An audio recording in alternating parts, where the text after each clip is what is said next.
Okay, how are you? Once again, I hope you're doing well. I'm sure you're working hard. Maybe you need a little break. You want to listen to another installment of Amon's adventure. Remember, this is the story we've been reading in class. And when we left Amon, he was in the crowd and someone slammed into him and put a parchment in his hand, and he opened it up and it said these words: "What happened to the silver?" The scratchings on the parchment read, "Why is no one looking for it?" Amon looked up in shock, searching the crowd for whoever had slipped the parchment into his hand, then gave up and read the words a second time. "Why is no one looking for it?" he read again. So that's where we left off. And now we're on chapter 10, which is called Sabbath. We're back at the house. Amon sat at the table staring at the parchment. In the living spaces below, he could hear friends of his mother come to mourn with her. Beside him sat Tamar, and across the table Benjamin, who grabbed the parchment from Amon's hands. "What does it mean?" Benjamin asked, reading the parchment. "Who gave this to you?"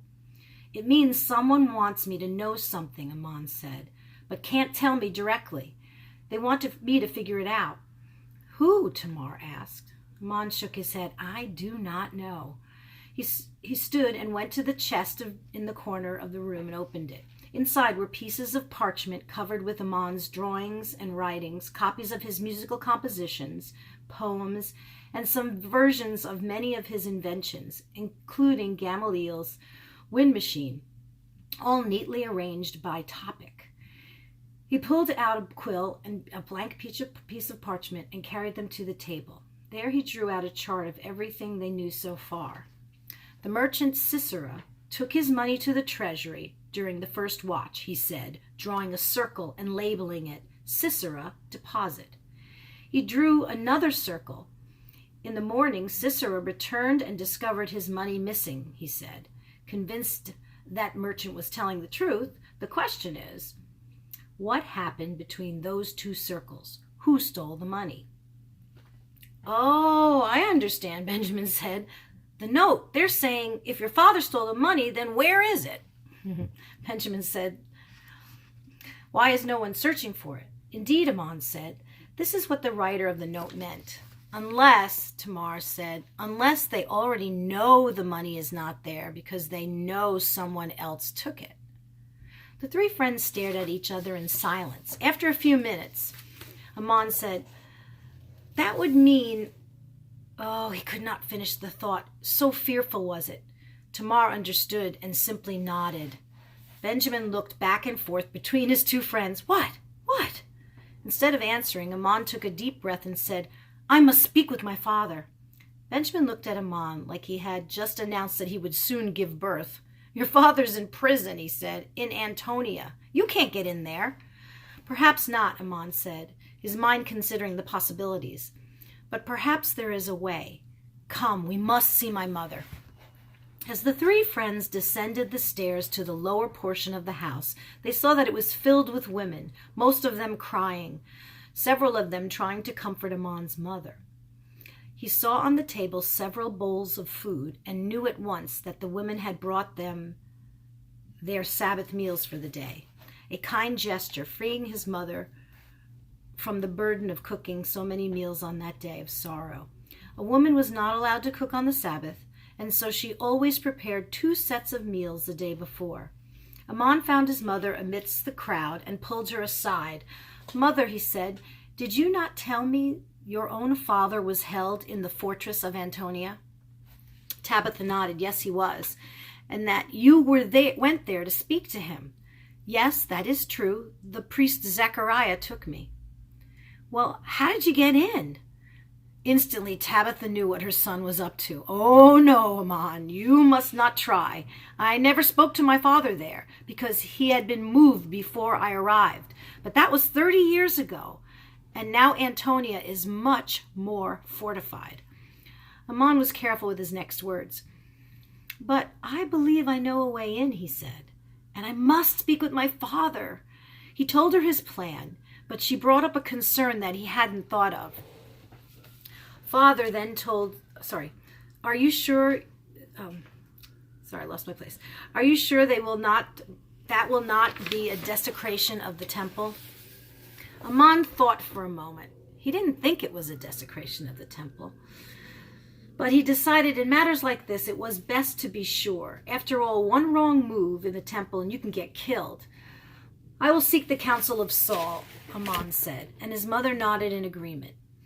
He turned to leave, but his mother pulled at his arm. Amon, she said, when I went to Antonia that day, I was almost speared by a Roman soldier with a mean temper. But I was saved by his commander, who was a kind man. Before I left, the commander whispered to me, remember from this day that not all Romans are evil. Sabbatha paused for a moment and looked Amon in the eye. Be careful, my son. She said, do not cross the Romans. Be watchful and careful for any who might be sympathetic to you. Amon nodded, then headed for the door with Benjamin and Tamar close behind. Let me just adjust the camera just a little bit. There we go. Okay, a few minutes later, they were at the house of Mishael, where Amon's older friend Saul was staying. Saul was just headed out to the public baths, and the three friends walked in. It is perplexing, this puzzle you bring me, Saul said as he passed the great theater Herod had built. It will require the sharpest legal mind in Jerusalem, he added. That is why I come to you, Amon said. Saul laughed. Saul was always laughing, it seemed, which is one of the reasons Amon liked him so much. I meant you should go ask Gamaliel that question. I will not, Amon shot back. His anger was surprising to Saul. He practically begged Caiaphas to find my father guilty. This is very surprising, Saul said, but his tone said that he believed it. Perhaps you should discuss it with him. In any case, Gamaliel will know the answer to your question.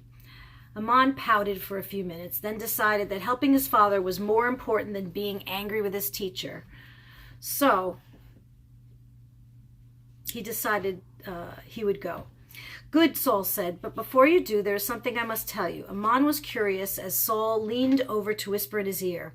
There are rumors that the rabbi by the name of Jesus is coming to Jerusalem. Many are following him, but beware, my friend. Do not listen to his blasphemous words. Saul looked around quickly to make sure no one could hear him. Anyone who follows Jesus will be in terrible danger. Amon looked at Tamar, but said nothing to Saul except, thank you. I have no intention of following a false prophet. Saul smiled at his young friend, then continued on his way to the baths. Benjamin, Amon said like a father, it is time to care for the sheep. Benjamin started to protest, but then remembered his promise. Yes, Amon, he said sadly, and slumped back up the street. A few minutes later, Amon and Tamar were at the house of Gamaliel. Tamar waited outside as Amon entered. Welcome, Amon, the rabbi said. Come in. I was afraid that you misunderstood my actions yesterday. Amon neither smiled nor entered the house. With pursed lips and angry eyes, he stood at the gate and said, I will not enter your home. I do not wish to talk about yesterday. I came only for an answer to a legal question, and then I will leave. Gamaliel turned toward Amon and wilted. I am so sorry to hear this, he said. What is your question? Amon told his former rabbi, I lost my place again. I'm sorry. Amon told his former rabbi, and the old man thought for a few minutes. It would definitely be a violation of Roman law, he said, but it would not be a desecration of the temple. You have every right to enter the court of Israel, and nothing you have proposed has anything to do with the temple. Very well, Amon said curtly, and he turned his back. Amon, Gamaliel called after him. Can we not talk as friends?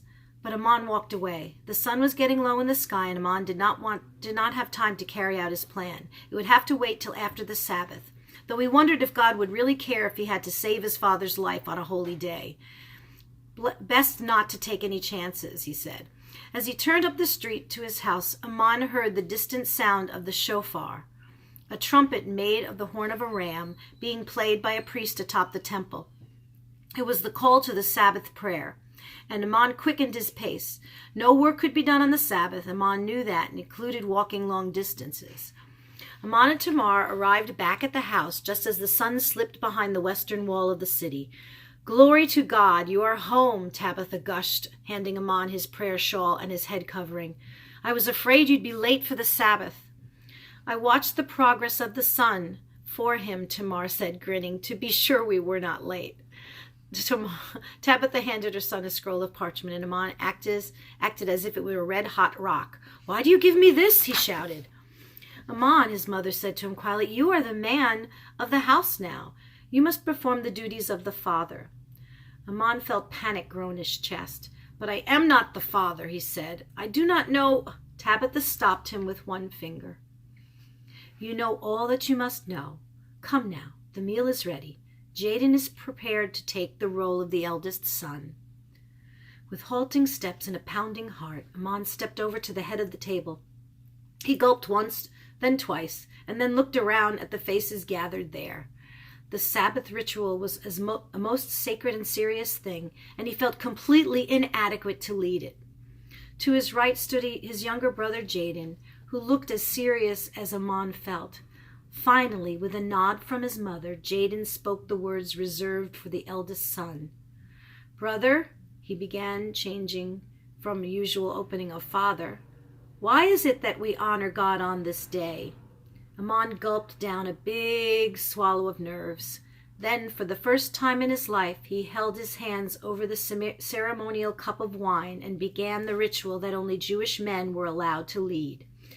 "And it was evening, and it was morning, the 6th day," he said, his voice shaking just a bit, "and the creation of heaven and earth were completed." That's it. Here's the after part. Then they asked him, what must we do to do the works of God? Jesus answered, "The work of God is this, to believe on the one he has sent." John 6:28 and 29.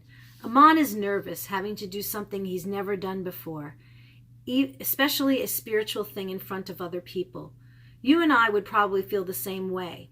But that seems to be the way God works. He doesn't ask if we want to do a thing or if we think we can do a thing. He asks us to believe in Jesus and step out in faith. He'll take care of the rest. Are you ready to do what we must do in order to do the work God requires?